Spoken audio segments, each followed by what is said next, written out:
body and frothy head have enraptured human beings for more than 6,000 years. Malt, hops, yeast, and water. But add mashing and boiling, hot and cold, sweat and science, and the results are lager, pale ale, hefeweizen, and porter. From microbrew to megabrew. From medieval monasteries to a pub near you. Now, brewing on Modern Marvels.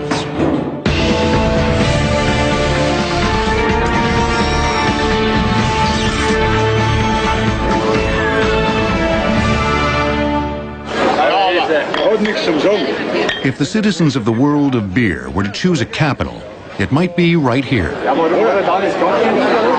Under the shaded trees of the Augustiner Beer Garden in Munich, Germany. Here, the beer is still tapped out of wooden barrels, which are rapidly drained.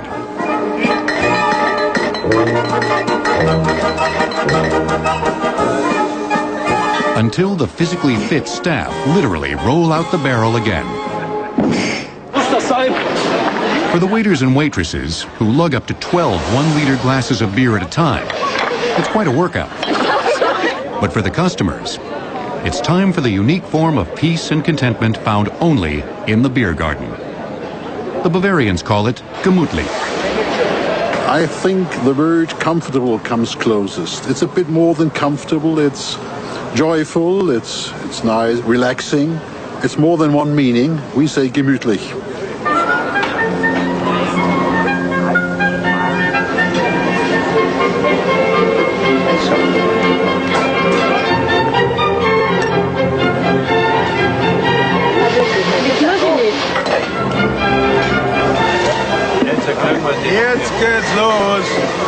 And it's a wonderful break during the day to sit here and have the best beer in the world.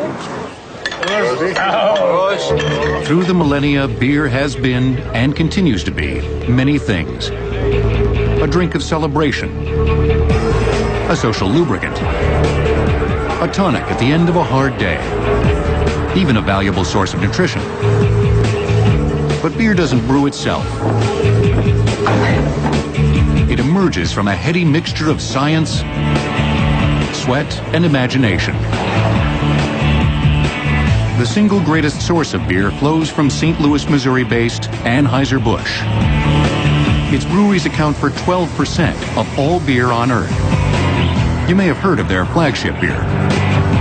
St. Louis Brewery has the capacity to produce about 16 million barrels of beer in a year. 31 gallons per barrel, that's the conversion, so you can do the math. It's a large brewery, no question. But despite the size of the place, the brewers here are still just making beer, turning grains into a carbonated low-alcohol beverage. The recipe calls first for malted barley. Malt is the single most important and the largest ingredient in beer. You can malt other grains, but barley is considered to be the superior grain for brewing. Malting the barley consists of soaking the grain in warm water until it begins to germinate.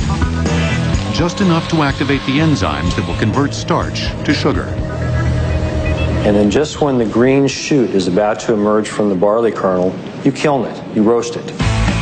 Roasting helps determine the flavor and color of the beer. It also halts the sugar conversion process, which will resume under much more precise conditions in the brew house. This vessel is called a mash tun, and it's really the beginning of the brewing process. This is the first time we bring water and grain together. And the purpose of this vessel is to mix the malt and the water and to begin the extraction process of the starches and the flavors from the malt. We start at about 109, 110 degrees, and then we slowly raise up the temperature in order to maximize the enzyme conversion of starch to sugar. Now, why is that important for a brewer? Because sugar is what the yeast will convert to alcohol and carbon dioxide during the fermentation. Brewer's yeast is not able to use starch itself. It can only feed on sugar.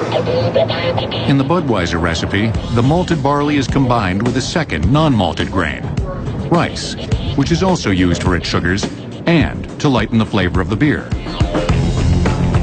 After the barley is offered all its precious sugars, it makes a final sacrifice. The husks form a perfect filter bed as the sugary, frothy mixture, now called wort, is drawn off to the brew kettle.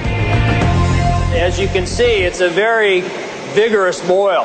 A lot of steam used in this process in order to boil the brew. Boiling goes on for over an hour, and some very important things are happening here. First of all, we're sterilizing the brew with heat. We're also developing some color during the boiling process. And we're beginning to precipitate and take some of the protein out of the wort that later on may cause a problem with haze in the beer. It's during the boil that brewers add beer's most characteristic flavor, hops. The pungent, oily, flowering plant known as Humulus lupulus, a relative of cannabis, delivers the smack of bitterness crucial to beer. A lot of people don't know that hops are actually a flower from a vining perennial plant. And that little flower is densely packed with flavor, both flavor in the form of a very characteristic hop aroma and also bitterness. Hops are really the spice of beer. At Anheuser-Busch, the brewmasters taste test their hop varieties by making a special hop tea. They also concoct a rice tea, sample the brewery's water, and taste the various stages of wort as it becomes beer. It's very clean. Once the boiled wort is filtered, it's ready to leave the hot side of brewing and enter the cold side, where fermentation will begin. First, the hot wort pipe passes through this heat exchanger, not unlike a giant radiator, where 638 chilled metal plates cool the brew quickly. This is crucial to keeping the wort free of contaminating bacteria, which would love to feast on all that sugar. That meal is reserved for one very special guest, brewer's yeast.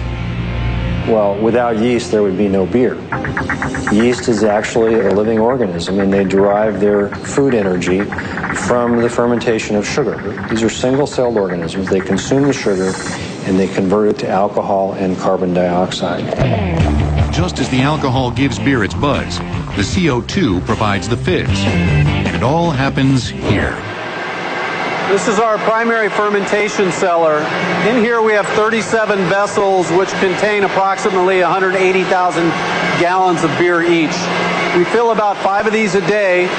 It will sit under precise temperature control and a precise temperature profile. We use glycol to help cool the fermenter during this time. The glycol is at 30 degrees Fahrenheit, and we have precise control on that to make sure that the tank stays within plus or minus 0.2 degrees Fahrenheit of its set point. The chilling system counteracts the significant heat produced by fermentation. I have a lot of technology to tell us what's going on here. We have temperature transmitters, yeast growth monitors, and the like. But what still is more important than that is the overall taste of the beer. A tough job, but brewers around the world are up to the task. At this point in the process, the yeast has doubled, tripled in size. The yeast will be removed in the filtration process as we move forward. After the yeast works its magic for 5 to 7 days, the liquid is pumped into one of 378 massive storage tanks in the brewery's chilly cellars. Each one of these tanks is 120,000 gallons. The Budweiser, as it's transferred in, will be stored here for 21 days. And what's happening during that time frame is we're developing flavor, maturation, also the natural carbonation. After the 21 pressure-filled days in the aging cellar and a final filtration, the golden fermented beverage has earned the name beer. But the pressure doesn't let up, as the product is pumped into one of 3 airtight vessels: cans, bottles, and the venerable draft keg. The beer is pumped from our Stockhouse 19, which is our finishing cellar, here to a surge tank, and then we deliver the beer through a pump that actually fills the kegs from the bottom up, ensuring that we purge the kegs properly. This particular line can fill 1,000 kegs per hour. An impressive amount of beer, to be sure, but draft beer makes up only 10% of Anheuser-Busch's business. lion's share of brew is fed into the bottle carousel, which fills up to 1,300 per minute, and the blindingly fast canning line, which fills about 2,000 per minute. That's more than 5 six-packs every second. When you pop open one of these, you're lifting the lid on thousands of years of brewing history. No one knows when the first beer was brewed. It very well could have been Amazonia, perhaps even New Guinea, where you had complex farming of fermentable cereals 10,000 years ago. The earliest physical evidence of a barley-based alcoholic beverage comes from 3500 BC and the Sumerian traders in what's now Iran. So we did an analysis of a very large pottery vessel from this site, which had inside of it a compound called beer stone or calcium oxalate, which is very specific to barley beer. The inside of the Sumerian brew pot was grooved, apparently to capture some of this beer stone, an undesirable residue the brewers still must remove from their kettles today. This small innovation hints at the much larger culture of beer in the ancient Near East. One of the things that's made beer so valuable and so essential to civilization is that it is liquid bread. It was a way to store a crop, ferment it, put alcohol in it, stabilize it, and that people could consume this over a long period of time. There's strong evidence to suggest that it was beer, more so than bread, that drove these cultures to domesticate cereal crops, leading to civilization itself. You know, which came first, bread or beer? And, you know, if you had your choice, which would it be? But there's, you know, very practical reasons for why beer might have been what they were after when they started domesticating some of these grains. One would be the nutritional values actually increased when you go through the fermentation process. And then you've got the issue of mind-altering effects, which I don't think should be diminished because, you know, for early humans especially, this was some sort of a mystery. The fermentation process was also a mystery. But the Sumerians and other early brewers observed that adding honey, dates, or grapes helped get it started. Grapes, dates, figs, and so on can have very high sugar. That attracts insects that are carrying the yeast. But this particular yeast that's so important to beer making, Saccharomyces cerevisiae, is not airborne. It has to be transferred, you know, either by an insect or mechanically, you know, from one place to another. While beer today is thought of as the ultimate guy's drink, ancient brewers were overwhelmingly women. Such was the case in the ancient world's beer capital, Egypt. This is close to 4,000 years old and is from a tomb. What we see here is what goes on to this day in places like Peru and Africa, even Scandinavian countries. We have a woman leaning over a basket. This basket is set on top of a fermenting vessel. It's believed that Egyptian brewers squeezed partially baked bread through the sieve-like basket and mixed it with water in the fermenting vessel. You had raw dough, which either had a replicated or previously used yeast, or it was spontaneously fermented. Ancient Egyptian society was obsessed with beer. The beverage was produced in massive quantities and served as everything from payment for the workers who built the pyramids to a ritual libation poured into the mouths of the dead. The wealthy were buried alongside entire miniature breweries, such as this one, ensuring that they would have the life-sustaining drink for eternity. The very symbol for food was a jug of beer and a round cake. The city of Pelusium on the northeast bank of the Nile Delta was devoted entirely to commercial, large-scale brewing of a bewildering variety, 50, 60 varieties of beer, which were shipped as far away as India. It was, and in my view, remains the world's all-time beer capital, dwarfing even Munich. But as extensive as beer making was in the ancient world, the art of brewing was just getting started. Royal decrees, monks, and scientists would change the nature of beer forever. records from ancient Sumeria contain references to red beer, white beer, premium beer, beer with a head, and many others. Brewing will return on Modern Marvels. We now return to brewing on Modern Marvels. The Dogfish Head Brewery in Delaware is a thoroughly modern operation. But some of its recipes harken back to the very roots of brewing. One of the results is Midas Touch, a beer inspired by a party that took place 2,700 years ago. Midas Touch is brewed with ingredients based on residue from some of the 157 drinking vessels found buried alongside the body of an Iron Age Phrygian king. We don't know for sure, whether it is really King Midas that's in that tomb, but it's approximately the right time, and we know there was a real King Midas, and it certainly is such a rich tomb that it has to be a member of the royal family. Using infrared spectrometry and gas chromatography, anthropologist Patrick McGovern determined that the residues found on these vessels were from a barley-based alcoholic beverage, beer. He worked with Sam Calagione and his team of brewers to resurrect and bottle the ancient brew. Midas Touch contains sugars extracted from malted barley, as well as honey and Muscat grape juice. It's spiced with saffron.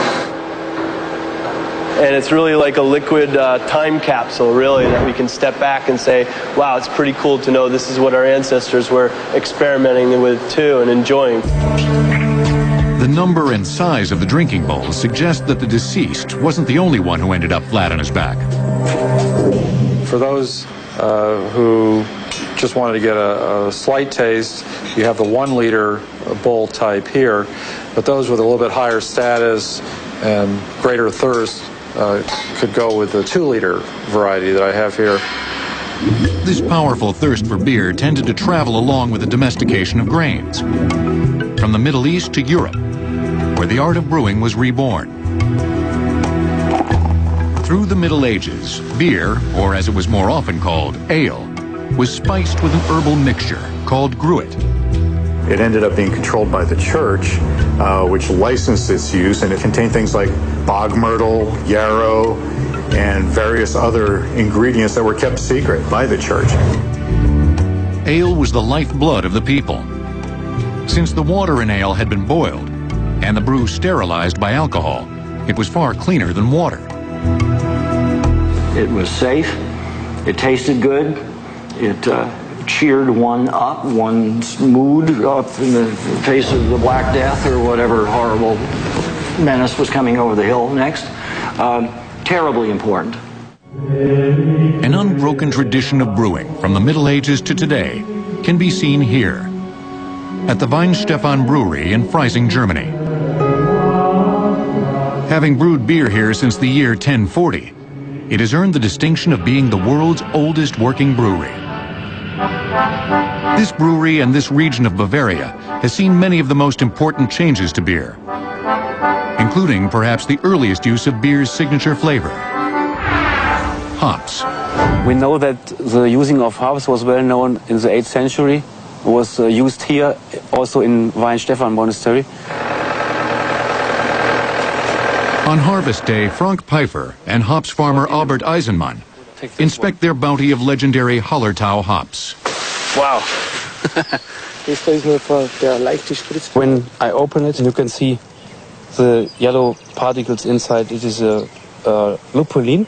It contains the bitter components of the hops. Very fresh. The introduction of hops ended the age of gruit and revolutionized brewing. Hops are a natural preservative. They prevent harmful bacteria from spoiling the beer. With hops, brewers could rely on something other than alcohol to make their beers last. Beer could be brewed with less malt, and it could travel farther. And something else happened. Medieval beer drinkers grew to love hops' bitter taste, which balanced the sweetness of malt. In Bavaria, by the 16th century, hops were the law of the land. You have to know that we have a special law to make beer in Germany, and also especially in Bavaria. is called the Reinheitsgebot and was installed in 1516 here by the Bavarian dukes. We only are allowed to use malt, hops, and water. The Reinheitsgebot, or German purity law, was the first food safety law. It's still enforced in Bavaria, where the use of unmalted grains, such as rice or corn, or any added flavors, are strictly verboten. Centuries later, the law was amended to include a fourth ingredient, yeast, once it was understood. Weinstefan, like many breweries in Central Europe, began as a monastery. For centuries, monks were the innovators in the science of brewing. The monasteries were the seats of learning, and so they were furthering the technology of beer and making it a much more consistent product. They learned rudimentary heat transfer, how to make the kettles work better, how to evenly distribute heat, how to control some of the heat in the mash. Monasteries produced and drank prodigious amounts of ale. Despite their mastery, the monks and other medieval beer makers were still brewing in the dark. They had yet to learn that yeast was a living organism. They were only thinking that the ghost of a brewery that produced the beer.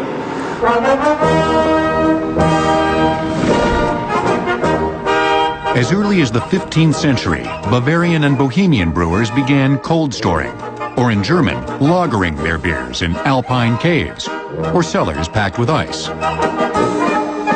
Over time, they began to notice a change in their beer. As they put them in a cellar, the beer got a much smoother taste as time went on. And actually what was happening was it was the lager yeast, which can work in cool temperatures. When they were able to isolate that lager yeast cell and start building up colonies of lager yeast, they ended up brewing a beer that was much smoother and not as fruity as an ale. And thus, lager, still the most popular beer style in the world, was born. Whereas ale yeast is a top fermenting organism that works best at warm temperatures, about 70 degrees Fahrenheit, lager yeast ferments on the bottom of the vessel and thrives only at cold temperatures, about 40 degrees. By the mid-19th century, the cleaner-tasting lagers dominated the European beer style. In the British Isles, though, strongly flavored ales remained king, and they still are today. Both in England and on the continent, brewing science and technology grew more precise. Thermometers allowed for consistency in temperature, from mashing all the way to fermentation. And the hydrometer allowed brewers to control the sugar levels, or gravity. At the end of the brew day, they're going to measure the wort. And you'll take a measurement and it will float in the tube. And the more sugars that you have in that wort will give you the higher alcohol potential. And so when we take that measurement and we've got a lot of sugars, it's going to push this out pretty high. And at the end of fermentation, when the sugars are gone and alcohol is present, this thing will begin to fall. In 1842, in the Bohemian town of Pilsen, the new cold fermenting yeast and modern kilns to more precisely roast the malt led to a kind of super lager, a new golden beer known as Pilsner, which would eventually sweep the world. Pilsner beer, which is in the lager family as a result of all that technology that was developed in the 1800s. The color of this beer comes from very light colored grains, and then again it was the temperature control that brewers gained in the late 1800s on an industrial scale. And it's the father of our American Pilsner style beers that so many people enjoy today. American beer, the source of much debate, but one thing remains clear.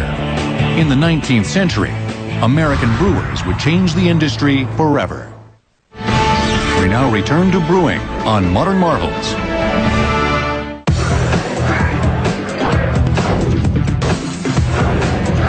America's long, often tempestuous love affair with beer began in 1620 in the waters off Plymouth Rock when the passengers on the Mayflower made a startling discovery.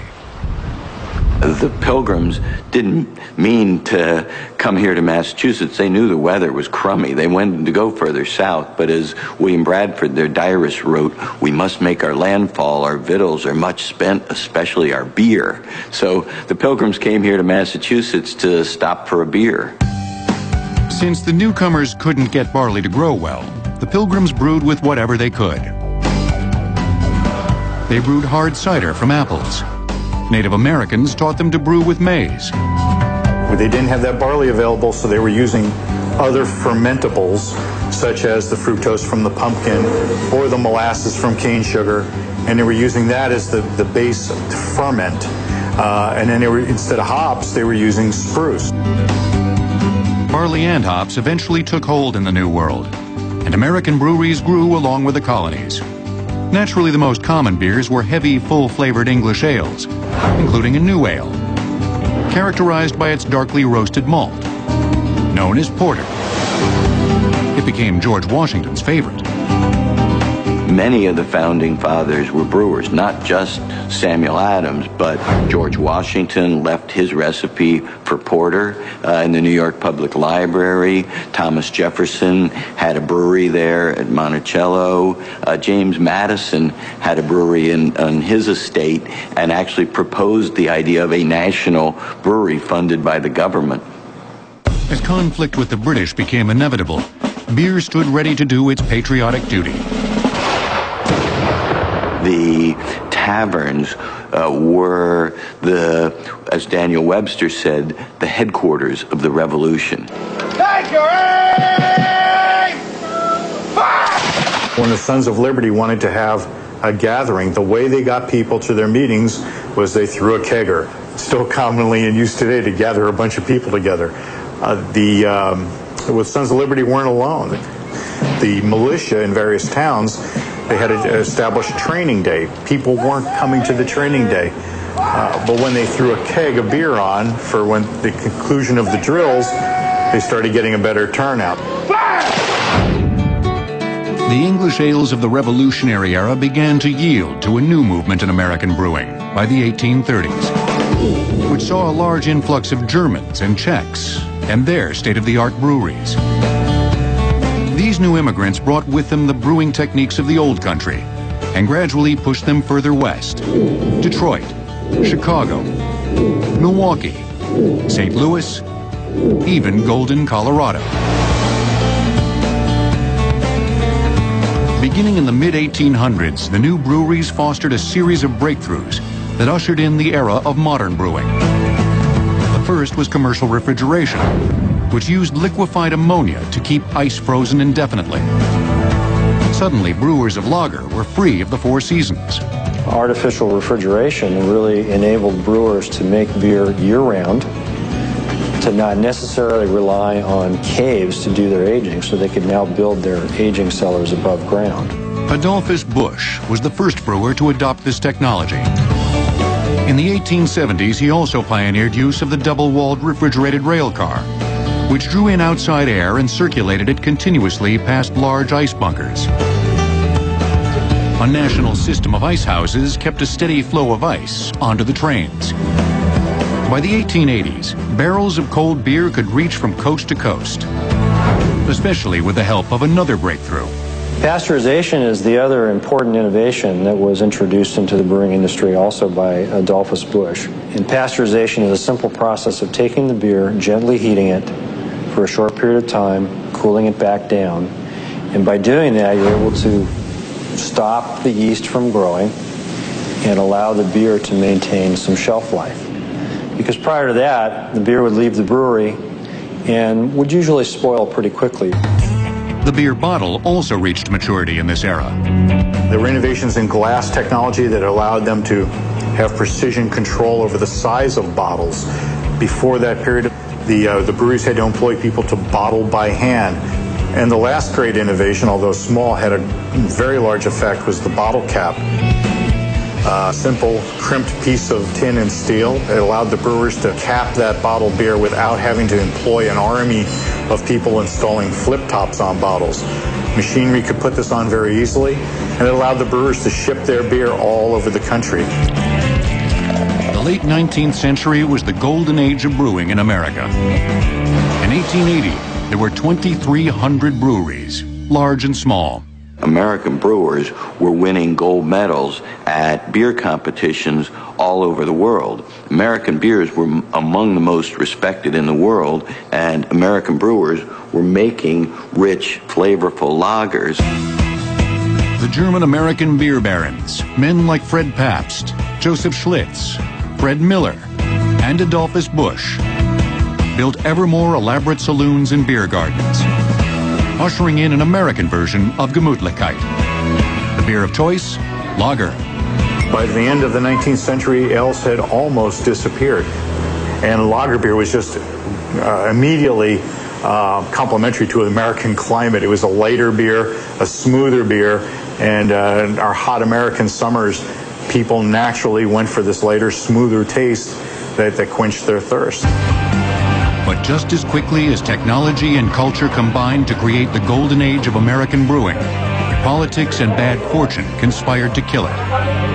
World War I brought with it a lot of anti-German sentiment, and so a lot of American brewers had German roots, so that made things difficult.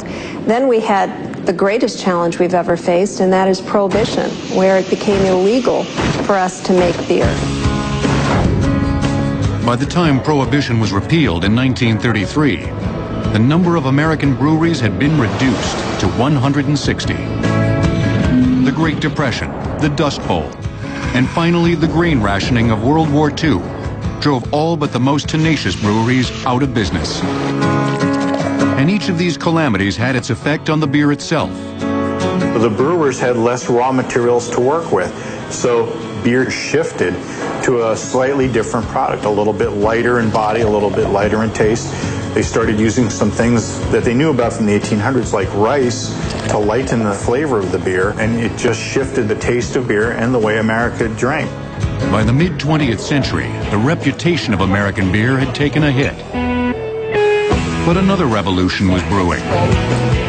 Soon, microbrewers and homebrewers would take matters into their own hands. By the early 20th century, German and Austrian immigrants had also established breweries in Mexico, creating famous lager beers such as Corona, Carta Blanca, Bohemia, and Dos Equis. Brewing will return on Modern Marvels. We now return to brewing on Modern Marvels. In the decades of American affluence that followed the Second World War, the generation who had served in Europe, and later their baby boom children, returned to the continent to see the sights and to taste the exotic European beers.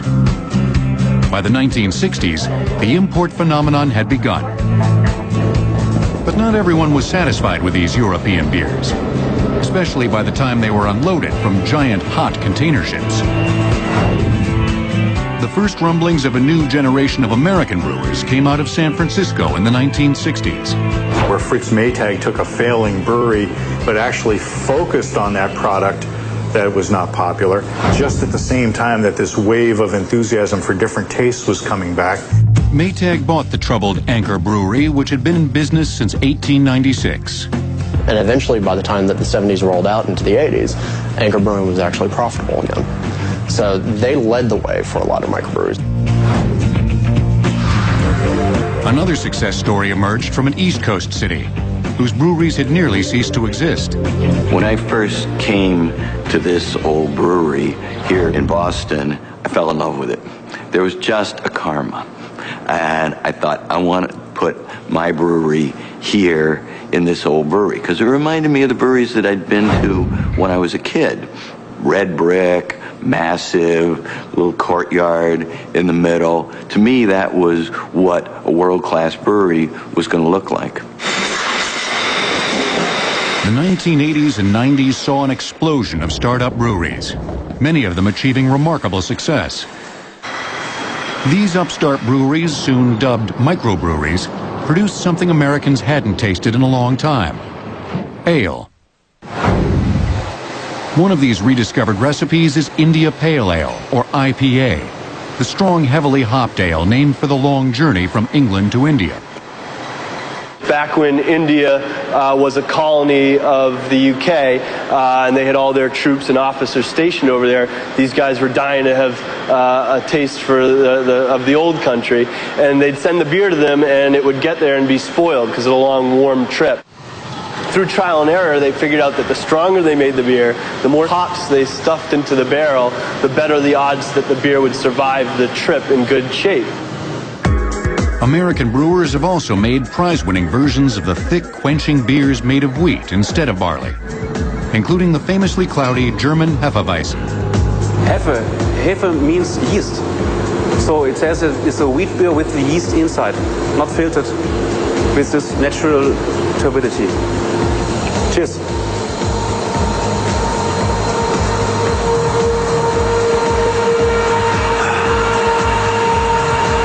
Very good.